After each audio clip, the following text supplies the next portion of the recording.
Government മേഖലയിൽ ഇന്ത്യയിലെ ആദ്യത്തെ എല്ലാ ക്ലാസ് റൂമുകളും AC ആക്കുന്ന സ്കൂളായിട്ട് മലപ്പുറം ജില്ലയിലെ മേൽമുറിയിലെ GLP സ്കൂൾ മാറുകയാണ്.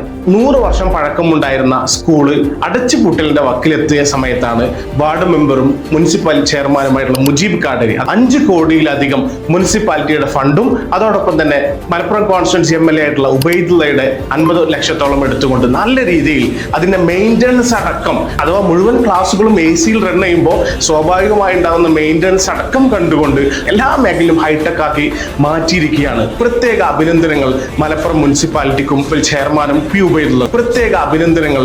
കൂട്ടത്തിൽ സാധാരണക്കാരായ ആളുകളുടെ മക്കൾക്ക് ഇതുപോലെയുള്ള വലിയ സംവിധാനങ്ങളിൽ പഠിക്കാനുള്ള സൗകര്യം ഉണ്ടായിക്കഴിഞ്ഞാൽ സ്വാഭാവികമായിട്ടും കുട്ടികളുടെ ബൗദ്ധിക നിലവാരം, അവരുടെ കോഗ്നിറ്റീവ് ലെവൽ എല്ലാ തലത്തിലും ഇൻക്രീസ് ചെയ്യുകയും രാജ്യത്തിനും ലോകത്തിനും തന്നെ മാതൃകയാകുന്ന മക്കൾ നമ്മുടെ നാടുകളിൽ നിന്ന് വളർന്നു വരുമെന്ന കാര്യത്തിൽ യാതൊരു സംശയമില്ല.